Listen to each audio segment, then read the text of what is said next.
Let's begin with the question that haunts everyone. What would you do if, overnight, the inside of your house became as cold as the snow outside? Because that's exactly what old America experienced in that brutal winter of 1977.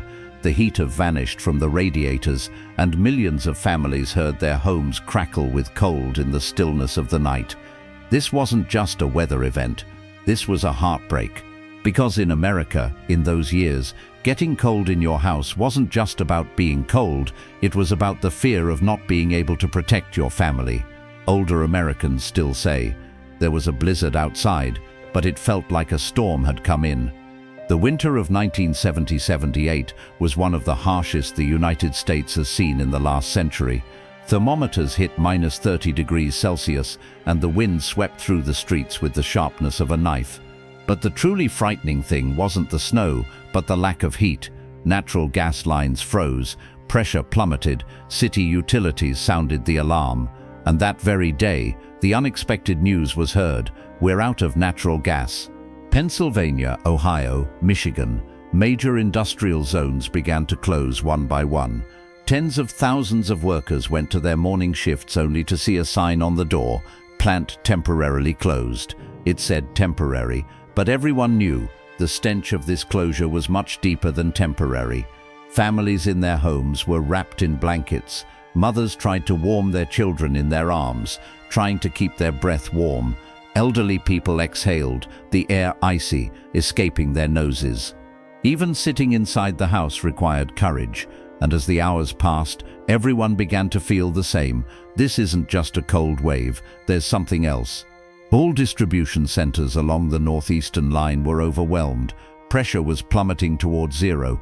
The pipes carrying gas to millions of homes looked as if they had woken up this morning and declared, "I won't be working today." Those who read newspapers from that era are still astonished.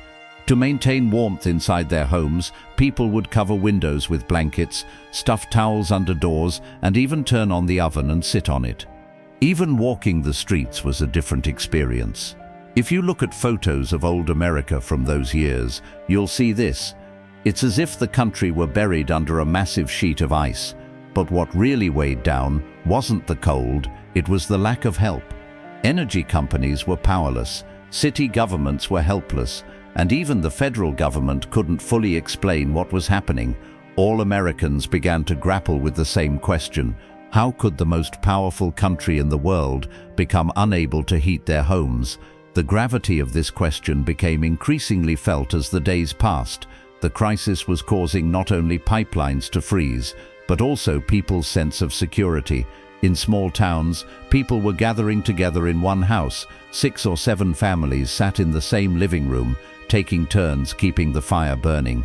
One mother said, "That night, we didn't stay warm in front of the stove, we stayed warm next to each other." Not only was warmth scarce, but hope was also hard to find. Each day brought new bad news. Another school closed, another factory halted production, another hospital switched to generator operation, and the same question echoed in people's minds: how long will this go on? As the crisis deepened, everyone began to realize there was a much larger reason behind it. The cold outside was just a sign. What truly changed was the silent rupture within the system, and now our story is heading toward that very rupture.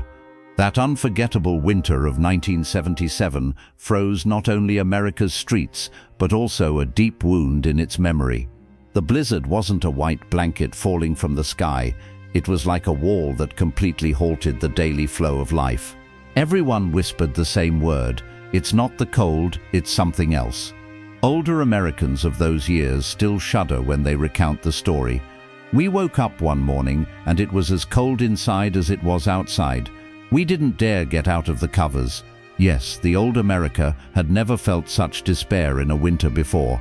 A silent struggle was waging in homes. In those days, millions of homes across the northeastern United States were experiencing the same struggle. Young children's hands turned blue from the cold, and the elderly's joints were stiff with the cold. Finding a warm room had become a luxury. Mothers wrapped their children in 2 layers of blankets, and fathers searched for ways to stop the freezing air inside the house. But there was no solution. The problem wasn't inside the house. The problem was that the gas supply to the homes had completely run out. People always had the same fear. What if it gets colder tonight? And most of the time, it did get colder. As factories began to close, a completely different silence settled on the streets. This silence wasn't the peaceful silence that comes after a storm. It was a silence where the unemployed sat like stone. Most workers would leave their homes for work in the morning and see a notice on their door. Production halted, no natural gas. Thousands of families working for their livelihoods were suddenly plunged into emptiness. This silence was the sound of that emptiness. A factory shutting down didn't just mean the machines stopped working, it also meant the pots in hundreds of homes were left empty. It was during those days that the old America began to speak out loud for the first time. How did this entire country become so dependent on a single power line? As the crisis grew, even the government became unable to control it. Because schools were unheated, children sat in their coats, their breath freezing in the air. And one morning, thousands of families received the same news: schools are closed until further notice. This was the first such widespread energy shutdown in American history. Children at home weren't happy because it wasn't like a vacation. They couldn't get warm. There were no warm classrooms. The only thing many of them said at the time was, "Home is cold, school is closed, where are we going?" There was no answer to the question. Hospitals were struggling to survive on generators, directing energy only to vital rooms. The corridors were dark. Doctors had to conserve both food and fuel. As the number of elderly people affected by the cold increased, the burden on hospitals became unbearable. One nurse would recount years later, "Even if the heater wasn't working, we had to keep the patients warm. We weren't using 2 layers of blankets, we were using 4 layers." This wasn't just a physical struggle, it was a time when morale plummeted. Towns began to take shelter together. The cold erased all boundaries between cities and towns. Everyone was united in the same destiny. Neighborly relations were among the strongest in old America. It was during those days that this bond was most clearly evident. If a house had only one working stove, several families would go there, and sometimes they would all sleep together on blankets, spread out on the living room floor. No one said, "My house, your house," because the cold forced people to come closer together. Elderly people from those years still say this today. It wasn't the fire that warmed us, it was being close together. Throughout the crisis, people woke up every morning thinking the same thing: maybe the gas will arrive today. But that hope was as weak and fragile as ice chips. The government issued one statement after another on the radio, but no one knew the full truth.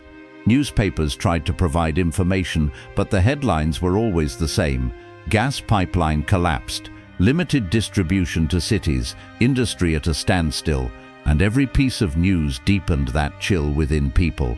As the nights wore on, everyone began to realize this crisis wasn't just about the weather. There was a much larger, more complex reason behind it, but that reason wasn't yet being revealed. In those freezing winter days of 1977, everyone was whispering the same question: how can natural gas run out? How can this happen in a country like America? Television anchors were calmly making statements. Officials were saying it was a temporary situation, but behind the scenes the reality was much darker. Because there wasn't a single problem, America had been marching toward its own crisis for years, without anyone noticing. The real problem stemmed not from the cold, but from the mistakes accumulated over the years. In the 1950s, the country embraced natural gas with a passion, moving away from coal and basing all its clean energy plans on this single resource. Back then, no one imagined that this would one day bring America to its knees. But that magical system had a silent flaw. Everything depended on a single pipeline, a single supply chain, a single prediction. As the country grew, cities expanded and factories multiplied. Demand grew, but the gas output from the ground wasn't increasing at the same rate. So America was like a car that kept growing, but whose fuel tank remained stagnant. And the deadly cold of 1977 fully exposed this weakness. The cold increased, demand increased. Demand increased, pressure dropped, pipelines sounded the alarm. When the alarm sounded, razors were closed. When the valves were closed, cities were plunged into darkness, and America finally realized this. The crisis arose not from the cold weather, it arose from mistakes postponed for years, thinking nothing would happen. It was at this point that the country's leaders began to struggle to hide the truth from the public, because the crisis wasn't just the freezing cold of 1977, it was a major design flaw within the system. The energy infrastructure was aging, storage capacity was insufficient, the pipelines were designed for needs 30 to 40 years in the past, and most dangerously, gas reserves had been miscalculated. The country believed there was gas where there wasn't any, but the real question remained, how did this chain of errors go unnoticed? Why didn't anyone see the alarm sooner? Because this freeze America was experiencing wasn't just a technical malfunction, it was a deadly combination of human psychology, political calculation, and economic blindness. And now, it was at this very point that everything would change. Next up was the invisible trigger that had set off the crisis. What brought America to its knees in the winter of 1977? The cold? No. The depletion of natural gas? Partly. The real reason was much deeper, much darker, and that's why the people of those years didn't grasp the magnitude of the disaster they had experienced until years later. Because there was no single perpetrator behind the crisis. Three major forces collapsed simultaneously: economy, psychology, and mismanaged energy policy. In the late 1960s and early 1970s, America portrayed its energy consumption as a sign of development, to portray its economy as strong. The more gas you consumed, the more progressive you were. This logic created a massive miscalculation over the years. Demand steadily increased, but supply remained stagnant. By 1977, the US had not yet extracted nearly half of the gas it planned to use. The plans were flawless on paper. In reality, the country discovered it had already used up the gas it had assumed it would extract in the future. This economic delusion was the first major trigger for the crisis. In those years, there was a common feeling among Americans and politicians. We are a great country. The power won't go out, the gas won't run out, the factories won't shut down. This arrogant confidence ignored warnings for years.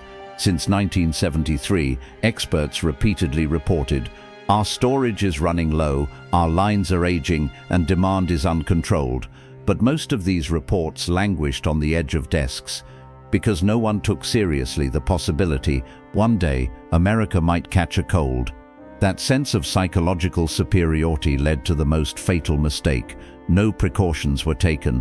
By 1977, the energy system suffered from three major flaws: old pipelines, many lines dating back to the 1940s were operating at capacity; insufficient storage, gas storage facilities were not sufficient to withstand even 2 or 3 weeks of cold weather; over-dependence on natural gas, investments in coal and alternative energy sources were neglected; and the final blow, the legendary cold snap. Thermometers plummeted to their lowest levels in history. Millions of homes suddenly turned on the gas, and factories pumped their heating systems to the limit. This sudden surge overwhelmed the already overworked system. The lines lost pressure, sensors detected danger, automatic gates closed, and America plunged itself into darkness. The crisis ceased to be a technical problem. It became a matter of human psychology. Hearing that gas supplies were running low, people turned to more gas. Factories ordered larger stockpiles than expected. Homes overdid their electricity bills with alternative heaters. Fear of scarcity exacerbated the shortage. This cycle became unstoppable. As officials preached, "Save gas," everyone began to stockpile more. It was precisely at this moment of psychological rupture that the 1977-78 natural gas crisis escalated. And that year, America realized this. Crises grow not just from the depletion of resources, but from decisions people make out of fear. When the crisis was finally brought under control at the end of 1978, 3 harsh truths remained. America had defeated its own mistakes, not the climate. The fragility of the system had been known for years, but no one took it seriously. If a country fails to diversify its energy, it will be its own confidence, not the cold weather that will freeze it. And so the 1970-78 natural gas crisis became a major warning sign, not just an energy incident. The greatest lesson of that cold winter was that a country's strength lies not only in its resources, but also in its preparedness for crisis. America has not forgotten the freezing nights of 1970-78, for they demonstrated that the cost of mistakes can sometimes cut deep into the bones of not just a city but a nation. When energy, economics and human psychology are intertwined, even a small setback can become a giant rupture. That's why the memory of those years remains today. A crisis never comes alone. And now the question remains, have lessons been learned, or is history simply waiting for another winter? Thanks for listening. See you in the next video.